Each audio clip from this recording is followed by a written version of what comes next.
Hello everyone, myself Karimuddin Borbuya and welcome to my channel. আজকে এই চ্যানেলে class 9 এর নতুন একটি চ্যাপ্টার শুরু করতে যাচ্ছি, যেটির নাম হলো সংখ্যা প্রণালী। প্রথম যে চ্যাপ্টারটি আছে সেটির নাম হলো সংখ্যা প্রণালী। সংখ্যা প্রণালী চ্যাপ্টার বলতে কি বুঝি? সংখ্যা প্রণালী, যখনই সংখ্যা প্রণালীর কথা বলা হয় মানে সংখ্যার বিষয়ে আমরা আলোচনা করব। ঠিক আছে, সংখ্যা প্রণালী চ্যাপ্টারে আমরা কিছু কিছু জিনিস পাবো, সেগুলি প্রথমে ডিসকাস করে নিই। সংখ্যা প্রণালী, সংখ্যা প্রণালী চ্যাপ্টারে সর্বপ্রথম আমরা পাবো বিভিন্ন ধরনের সংখ্যার নাম। আমরা জানি সংখ্যা রেখা, সংখ্যা প্রণালী বলতে যদি আমরা ধরি একটি সংখ্যা রেখা, তাহলে এদিকে থাকে কি, ডান দিকে মিডিলে থাকে জিরো, ডান দিকে থাকে কি পজিটিভ নাম্বার, আর বাম দিকে থাকে কি নেগেটিভ নাম্বার, -1 -2 -3। এদিকে যদি দেখি 1 2 3 এভাবে থাকে। এখন বিভিন্ন সংখ্যার নাম তোমরা জানো, সাধারণ নম্বর, সাধারণ সংখ্যা, বাস্তব নাম্বার, বাস্তব সংখ্যা, এরপরে পরিমেয় সংখ্যা, অপরিমেয় সংখ্যা, পৌনঃপুনিক সংখ্যা, বিভিন্ন সংখ্যার নাম তোমরা আগে থেকে অনেকবার শুনেছো। এখন যদি আমরা -ইনফিনিটি থেকে +ইনফিনিটি পর্যন্ত আমরা ধরি, শেষ যে সংখ্যা আছে যতটুকু পর্যন্ত সংখ্যা যেতে পারে সকল সংখ্যাকে আমরা যদি এভাবে দশমিক ছাড়া কোনোভাবে দেখি, তাহলে এটাকে বলবো কি অখণ্ড সংখ্যা। অখণ্ড সংখ্যা, এটাকে কি সাইন দিয়ে ডিনোট করা হয়? জেড সাইন দিয়ে ডিনোট করা হয়। ঠিক আছে, এছাড়া যদি আমরা জিরো থেকে ধরি তাহলে কি হয়, এটাকে আমরা বলি বাস্তব সংখ্যা। আর যদি ধরি আমরা 1 থেকে যদি গণা স্টার্ট করি, 1 দিকে যদি আমরা পজিটিভ সংখ্যার দিকে যাই, পজিটিভ সংখ্যা ধনাত্মক সংখ্যার দিকে যাই, যদি 1 থেকে স্টার্ট করি তাহলে এটাকে কি বলবো আমরা? স্বাভাবিক সংখ্যা। আর যদি 0 থেকে স্টার্ট করি তাহলে এটাকে বলবো আমরা বাস্তব সংখ্যা, যেটাকে রিয়েল নাম্বার বলা হয়। ঠিক আছে, এখন দেখো তোমরা অনেকবার দেখেছো, আগের ক্লাসে অনেকবার আমরা দেখেছি কি, যে যদি কোনো একটি সংখ্যা, এখন মনে করো একটা সংখ্যা আছে 1.5, এটা কি একটি সংখ্যা? ইয়েস, এটা একটি সংখ্যা। এটা কোন সংখ্যার মধ্যে আছে? তাহলে কি হয়, 1 আর 2 এর মধ্যে আছে। কিন্তু আমরা সংখ্যা রেখা যখন সাধারণভাবে লিখি তখন কি করি না, আমরা এই সংখ্যাগুলো দেখাই না, কিন্তু আমরা শুধু অখণ্ড সংখ্যাগুলি দেখাই। কিন্তু যখনই দশমিক সংখ্যা এসে যাবে 1.5 কি আসবে? ঠিক মিডিলে আসবে। যেমন তোমরা স্কেলের মধ্যে দেখতে পারবে, প্রথমে আছে কি, একদিকে আছে ইঞ্চি আর একদিকে আছে কি সেন্টিমিটার। সেন্টিমিটারের মধ্যে দেখবে আরো কিছু আছে কি, ভাগ আছে, ছোট ছোট ছোট ছোট ভাগ আছে, যেটাকে মিলিমিটার বলা হয়। ঠিক এমনি আমরা যদি নাম্বারের মধ্যে দেখতে চাই, এই 0 আর 1 এর মধ্যে আমরা 0.1 পেতে পারি, 0.1 পাবো, 0.0000007, যে কোনো সংখ্যা আমরা পেতে পারি। 1 থেকে ছোট আর 0 থেকে বড় যে কোনো সংখ্যা আমরা 0 থেকে 1 এর মধ্যে পেতে পারি। তো বলা হয় কি, যে কোনো দুইটার সংখ্যার মধ্যে ইনফিনিট নাম্বার অফ সংখ্যা আছে, অসংখ্য সংখ্যা আছে। যে কোনো দুইটি সংখ্যার মধ্যে অসংখ্য সংখ্যা থাকতে পারে। এখন এই সংখ্যাগুলো বাস্তব সংখ্যা হতে হবে। এই সংখ্যাগুলো কি হতে হবে, যে শুধু সংখ্যাগুলো কি হতে পারে পরিমেয় সংখ্যা হতে পারে, অপরিমেয় সংখ্যা হতে পারে, সংখ্যাগুলি ধনাত্মক হতে পারে, সংখ্যাগুলি ঋণাত্মক হতে পারবে। কিন্তু যে কোনো সংখ্যায় থাকুক না কেন, সবকে আমরা কিভাবে দেখাতে পারি? সংখ্যা রেখায় আমরা দেখাতে পারি। এখন আমাদের সর্বপ্রথমে একটি জিনিস জানা অতি জরুরি, যেটি হলো পরিমেয় সংখ্যা। তোমরা অনেকবার নাম শুনেছো পরিমেয় সংখ্যা। পরিমেয় সংখ্যা কি? আমরা ভগ্নাংশ ছোটের ক্লাস থেকে ভগ্নাংশ করেছি, এভাবে 6/7/6, এইগুলিকে কি বলা হয়? পরিমেয় সংখ্যা। পরিমেয় সংখ্যা হতে হলে, রেশনাল নাম্বার যেটাকে ইংলিশে বলে, এটি হতে হলে কি হতে হবে? পরিমেয় সংখ্যাগুলি কিভাবে থাকে? p/q আকারে থাকবে। p ও q কি হতে হবে? p ও q অখণ্ড সংখ্যা, অখণ্ড সংখ্যা। মানে পি ও কিউর মধ্যে কোনো এক ছাড়া শুধু অখণ্ড সংখ্যা। আর কি?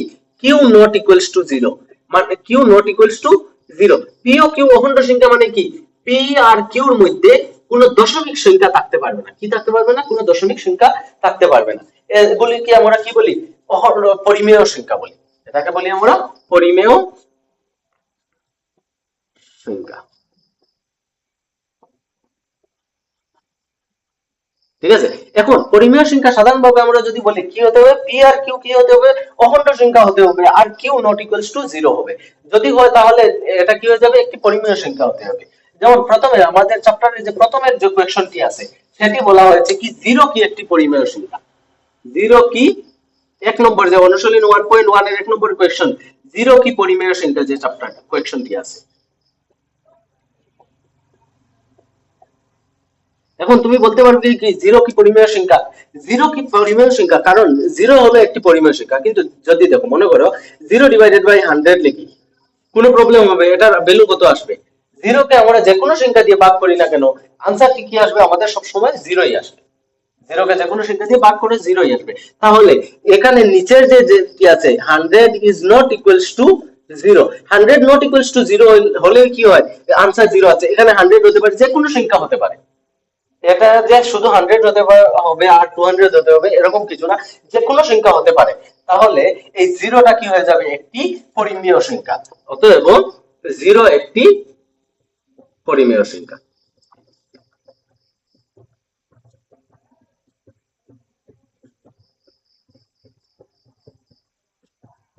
ঠিক আছে, জিরো কি একটি পরিমেয় সংখ্যা।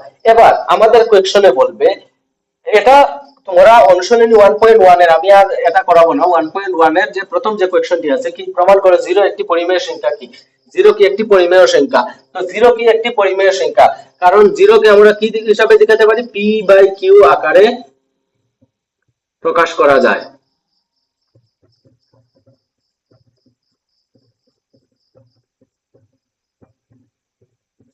করা যায়, যেখানে কিউ হতে পারবে Q not equals to, Q not equals to zero. Q zero যদি নাও হয়, তাহলে আমরা কিভাবে দেখাতে পারি? পি ডিভাইডেড বাই কিউ আকারে দেখাতে পারি। তাহলে এটি কি হয়ে যাবে? পরিমেয় সংখ্যা হয়ে যাবে। বোঝা গেছে? এখন দেখো, আমাদের একটি কোয়েকশন দিয়ে দিল, মনে করো কোনো একটি কোয়েকশন দেওয়া হলো। আমি আগেই বলেছি, এই যে সংখ্যা রেখা যখন দেখেছি, সংখ্যা রেখায় বলেছি যে প্রত্যেকটি সংখ্যার মধ্যে কি আছে? অসংখ্য অগণিত কি আছে? সংখ্যা আছে। এখন তোমার একটি কোয়েকশন বলে দিল 2 ও 3 এর মধ্যে 5টি পরিমেয় সংখ্যা লেখো।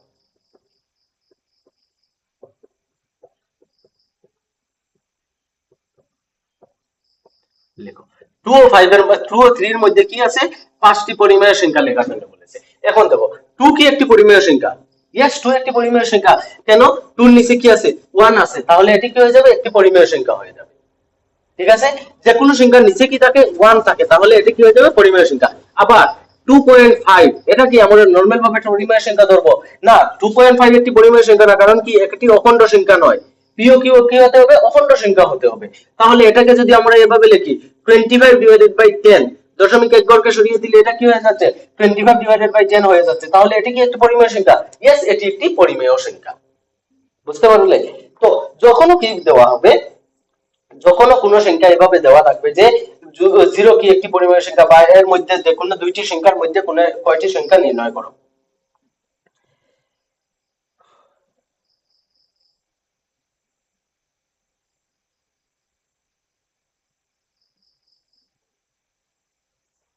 তো দেখো, যখনই আমাদের কি বলেছে, যে কোনো সংখ্যা দুইটির মধ্যবর্তী কি বলেছে? কয়েকটি পরিমেয় সংখ্যা বের করার জন্য, তখন কি করে দিবে? তখন শুধুভাবে করতে হবে আমরা এই দুইটি সংখ্যা, এই দুইটি সংখ্যাকে আমরা কি করতে পারি? এই দুইটি সংখ্যাকে যদি কোনো একটি সংখ্যা দিয়ে, একটি ফর্মুলা আছে যেভাবে আমি করিয়ে দেই, আর একটি হইলো সহজ পদ্ধতি। প্রথম যে পদ্ধতি যেটি, এটি দেখিয়ে দিচ্ছি। দেখো, যে দুইটি সংখ্যা আছে, এই দুইটি সংখ্যাকে যোগ করবে। মনে করো যদি দেওয়া থাকে আর ও এস এর মধ্যে সংখ্যা, সংখ্যা, তাহলে কি করব? আর আর এস যে কোনো দুইটা সংখ্যা যদি থাকে, যে কোনো দুইটা সংখ্যার মধ্যে বললো আমাদের কি পরিমেয় সংখ্যা বের করার জন্য, তাহলে কি করবে? এই যে আর যে আছে আর এস, দুটি সংখ্যাকে আমরা কি করব? যোগ করব আর 2 দিয়ে ভাগ করে দেব। তাহলে কি হয়ে যাবে? আর ও এস এর মধ্যবর্তী একটি সংখ্যা কি হয়ে যাবে? এটি একটি মধ্যবর্তী সংখ্যা হয়ে গেল। এটি কি হয়ে গেল? একটি মধ্যবর্তী সংখ্যা এসে গেল।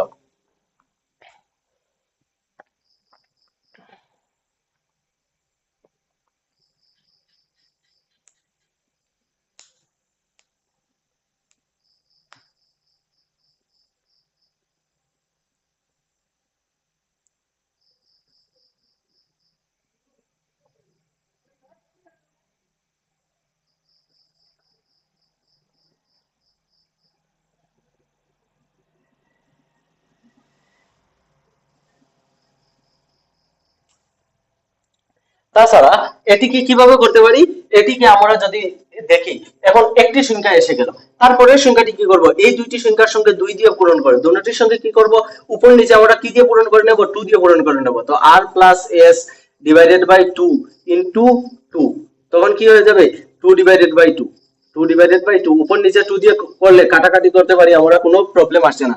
তাহলে এটি কি হয়ে যাবে 2r + 2s divided by 2 two যা 4, এভাবে করে বেড়ে যদি চলে যায় তাহলে কি হয়ে যাবে, এদের মধ্যবর্তী যে কোনো পরিমেয় সংখ্যাগুলি আমরা বের করতে পারবো।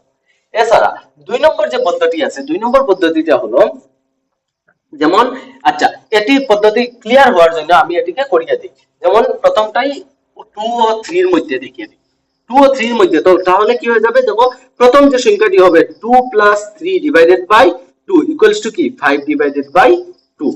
2 ও 3 এর মধ্যবর্তী একটি সংখ্যা কি এসে গেল 5 ডিভাইডেড বাই 2। পরের কাজটি কি, আমরা উপর নিচে কি দিয়ে পূরণ করে নেব, 2 দিয়ে পূরণ করে নেব। তাহলে 5 divided by 2 into 2 divided by into 2, তাহলে কি এসে গেল 10 ডিভাইডেড বাই 4। আবার 2 দিয়ে পূরণ করো, তাহলে কি হয়ে যাবে 2 দিয়ে পূরণ করো না করে 3 দিয়ে পূরণ করো, এটাকে 2 দিয়ে করো 3 দিয়ে করো, এভাবে বেড়ে চলতে যায়। তাহলে 5 ডিভাইডেড বাই 2 ইনটু 3 ইনটু 3, যদি 3 দিয়ে করি 15, নিচে কি এসে গেল 3 টু যা 6, এভাবে যদি বেড়ে চলে যায় তাহলে কি হয়ে যাবে 5 ডিভাইডেড বাই 2 ইনটু 4 ইনটু 4, কি এসে গেল 5 4 যা 20 ডিভাইডেড বাই 2 4 যা 8। বুঝা গেল, এইভাবে যদি আমরা করে যাই তাহলে কি হয়ে যাবে, আমরা সংখ্যাগুলি পেতে পারবো। এরপরে সংখ্যাটি কি আছে 2 divided by 5 into 2 divided by 2, 5 divided by 2 into 5 into 5, তো কি এসে গেল 5 5 যা 25 ডিভাইডেড বাই 5 2 যা 10। এই সংখ্যাগুলি কি হয়ে গেল, এই যে 2 ও 3 এর মধ্যবর্তী সংখ্যা। তো 2 ও 3 এর মধ্যবর্তী সংখ্যা হলো 2 ও 3 এর মধ্যবর্তী সংখ্যা আমরা কি করি না, পরিমেয় সংখ্যা, মধ্যবর্তী পরিমেয় সংখ্যা। আমাদের বলেছে পরিমেয় সংখ্যা বের করার জন্য, যদি পরিমেয় সংখ্যা বলতো না তাহলে আমরা দশমিক বসিয়ে করে নিতাম। আগে আমরা দশমিক বসিয়ে কি করে নিতাম, পরিমেয় সংখ্যা যদি বলতো না তাহলে করে নিতাম, কিন্তু এখানে দশমিক পরিমেয় সংখ্যা বলেছে তাই আমরা করব। পরিমেয় সংখ্যা হলে কি হয়ে গেল 5 divided by 2, 10 divided by 4, 15 divided by 6, 20 divided by 8, 25 divided by 10। এই সকল কি হয়ে গেল, এভাবে করে যদি যাও তাহলে কি বলতে পারি, তাহলে আমরা 2 ও 3 এর মধ্যে যে কোনো দুইটি সংখ্যার মধ্যবর্তী কয়েকটি সংখ্যা বের করতে পারবো। ঠিক আছে, এটি হয়ে গেল কি প্রথম পদ্ধতি। দ্বিতীয় যে পদ্ধতি, যেটি আমার মতে হয় সোজা হয়, সহজ হয়, এটাতে বারবার এইভাবে গুণ করতে হয় না, সেটি হলো কি, যে কোনো দুইটি সংখ্যা আছে, যে কোনো দুইটি সংখ্যা আছে আর ও এস, মনে করো আর ও এস আছে, এটির সঙ্গে কি করব, আমরা উপর নিচে সমান একটি সংখ্যা মনে করো এম দিয়ে কি করব, গুণ করব। ঠিক আছে, দুটি সংখ্যাকে কি করব, আমরা m দিয়ে গুণ করব। তাহলে কি হয়ে যাবে, এটা হয়ে যাবে rm ডিভাইডেড বাই m, আর এটা হয়ে যাবে sm divided by m। m দিয়ে যদি গুণ করি, উপর নিচে দেখো কোনো সংখ্যা দিয়ে সমান সংখ্যা দিয়ে যদি গুণ করি তাহলে এটা কাটাকাটি গেলে কি আসে, আগের পুরনো সংখ্যা দিয়ে এসে যায়। যেমন 2 ডিভাইডেড বাই 3 কে আমরা যদি আবার 2 ইনটু 2 করি, কি হয়ে যায় 2 2 ক্যান্সেল হয়ে যাবে, আবার 2 ডিভাইডেড বাই 3 থাকছে। তাই ঠিক সেইভাবে এখানে কি করা হচ্ছে, sm হয়ে গেল। তো প্রথম যে সংখ্যাটি হবে, এর মধ্যবর্তী যে সংখ্যাটি হবে সেটি কি হয়ে যাবে, rm plus 1 divided by m, rm plus 2 divided by m, এভাবে চলতেই থাকবে। 1 2 3 4 প্লাস হয়ে যাবে, নিচের সংখ্যাটি কি থাকবে, সমান থাকবে। একটি করিয়ে দেই, দেখে নাও কিভাবে করবে। তো যে দুইটি সংখ্যা আছে সেটি কি আছে 2, 3। তো দুটি সংখ্যাকে কি করতে হবে, দুটি সংখ্যাকে আমরা যে কোনো একটি সংখ্যা দিয়ে গুণ করব, উপর নিচে গুণ করব। সবচেয়ে যে সহজ সংখ্যাটি হয় সেটি হলো 10 দিয়ে গুণ করো। 10 দিয়ে যদি হয় না তাহলে 100 দিয়ে গুণ করো। এভাবে জিরো ওয়ালা সংখ্যা দিয়ে গুণ করলে আমরা ইজিলি পেয়ে যাই। তো 2 10 যা কি এসে গেল 20 ডিভাইডেড বাই 10, আর এটা কি এসে গেল 30 ডিভাইডেড বাই 10। এবার 2 ও 3 এর মধ্যবর্তী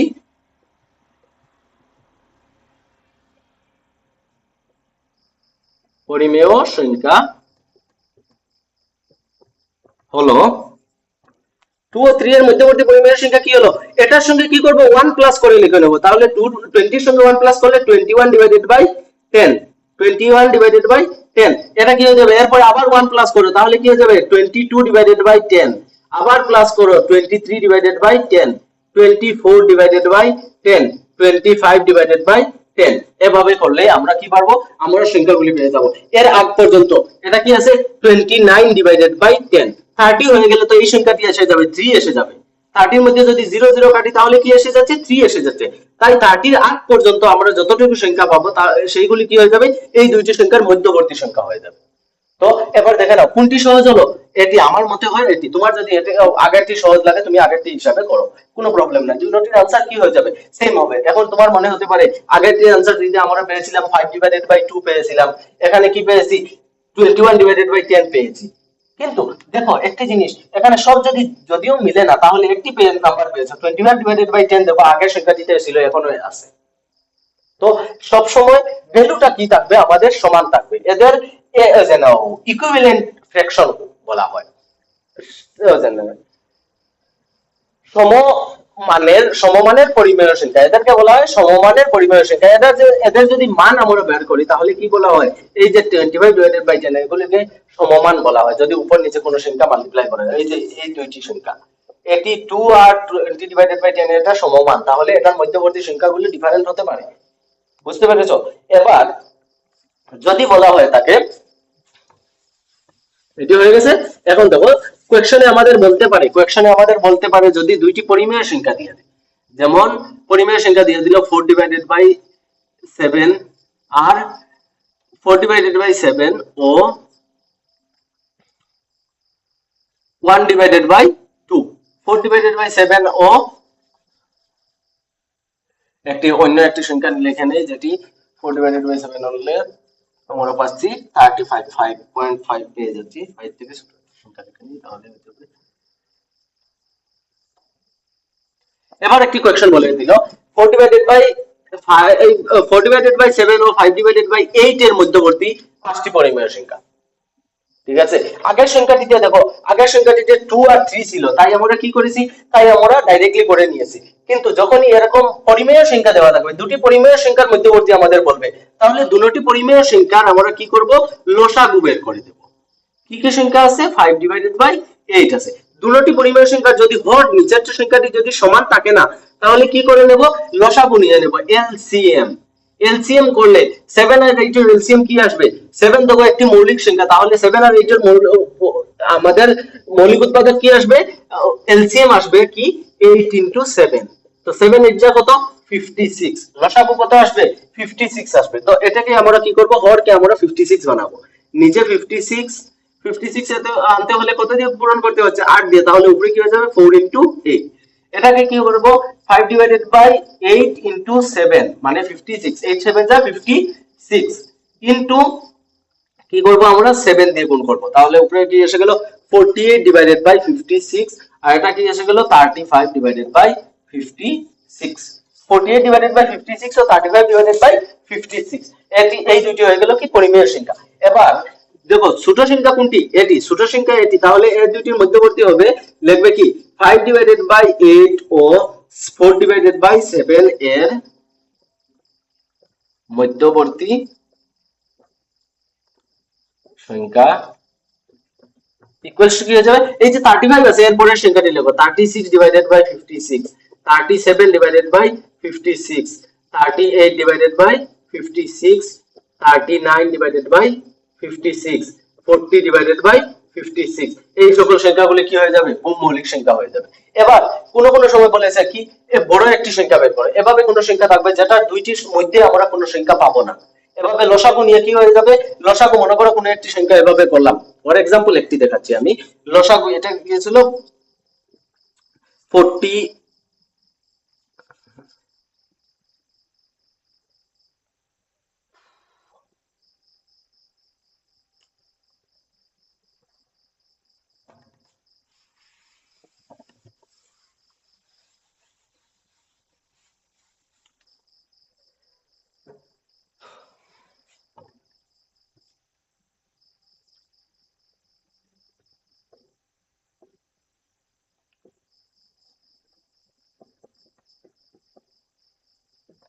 আমাদের এলসিএম কি আসলো 8 7 টা 56 56 আসলে আমরা কি করে নিলাম এটাকে 56 বানানোর জন্য নিচে কি করে নিলাম 8 ইনটু 7 করে নিলাম এটাকে কি করলাম 7 ইনটু 8 করলাম উপর নিচে যখন 7 মাল্টিপ্লাই করেছি উপরে করলাম এটা তো জানা আছে তো 8 4 যা 32 ডিভাইডেড বাই কত এসে গেল 56 এটা যদি করি তাহলে কি হয়ে যাবে 35 ডিভাইডেড বাই 56 এবার আমাদের কয়টি সংখ্যা বের করার জন্য বলেছে আমাদের বলেছে 5টি সংখ্যা বের করার জন্য কিন্তু যদি এদের সেই মধ্যবর্তী সংখ্যা দেখি কি কি সংখ্যা পাচ্ছি আমরা 33 ডিভাইডেড বাই 56 আর কি পাচ্ছি 34 ডিভাইডেড বাই 56 আর কোন সংখ্যা পাচ্ছি কি না যখন এভাবে হবে তখন কি করব যদি দেখি এদের মধ্যবর্তী সংখ্যাগুলি আসছে না তখন কি করবে সেম সংখ্যা দিয়ে যে কোনো সেম সংখ্যা দিয়ে আগে এটা যেভাবে করেছিলে ঠিক সেইভাবে সেম সংখ্যা দিয়ে গুণ করে দিবে তাহলে কি দিয়ে গুণ করো সবচেয়ে সহজ গুণ করা হয় 2 দিয়ে গুণ করতে পারতে 3 দিয়ে গুণ করতে পারতে তুমি সবচেয়ে সোজা যেটা সংখ্যা আছে এটা হলো 10 দিয়ে গুণ করো তখন এটা কি হয়ে যাবে 320 ডিভাইডেড বাই 56 আর এটা কি হয়ে যাবে 350 ডিভাইডেড বাই 560 এটা কি হয়ে যাবে 560 তো এই দুইটি সংখ্যার মধ্যবর্তী সংখ্যা তুমি এখন বলতে পারবে কি এই দুইটি সংখ্যার মধ্যবর্তী সংখ্যা কি কি আছে এই দুইটি সংখ্যার মধ্যবর্তী সংখ্যা আছে 321 divided by 560 322 divided by 560 333 divided by 560 এভাবেই চলতে থাকবে 334 divided by 560 335 divided by 560 দেখো একটি জিনিস এখন এখানে তুমি 2 দিয়ে গুণ করলেই পারতে তুমি 3 দিয়ে গুণ করলে পারতে যে কোনো এখানে যদি 3 দিয়ে গুণ করো এখানে কি করতে হবে 3 দিয়ে গুণ করতে হবে সমান সংখ্যা দিয়ে গুণ করবে তাহলে মানটা কি থাকবে মানটা সমান থাকবে এই জিনিসটা মনে রাখবে মনে রাখলে তোমরা আশা করি এই কোয়েশ্চন গুলো করতে পারবে এবার তোমরা উদাহরণের মধ্যে বুকের মধ্যে দেখতে পারবে কিছু উদাহরণ আছে অনুশীলনী 1.1 এর মধ্যে কিছু কোয়েশ্চন আছে সেগুলি তোমরা নিজে থেকে ট্রাই করবে ঠিক আছে এই যে কোয়েশ্চনটা এটি তোমরা করে নাও আর অনুশীলনী 1.1 এর যে প্রথম তিনটি কোয়েশ্চন আছে প্রথম কোয়েশ্চনটি আমি করিয়ে দিয়েছি 2 নম্বর ও 3 নম্বর কোয়েশ্চন আমি এখানে করিয়ে দিয়েছি তোমরা যে পদ্ধতিতে ভালো লাগে সেই পদ্ধতিতে তোমরা করে নেবে হয়েছে এবার দেখো এবার দ্বিতীয় অনুশীলনী শুরু করবার আগে আমি কিছু জিনিস ডিসকাস করতে চাই এরপরে আমি দ্বিতীয় অনুশীলনী শুরু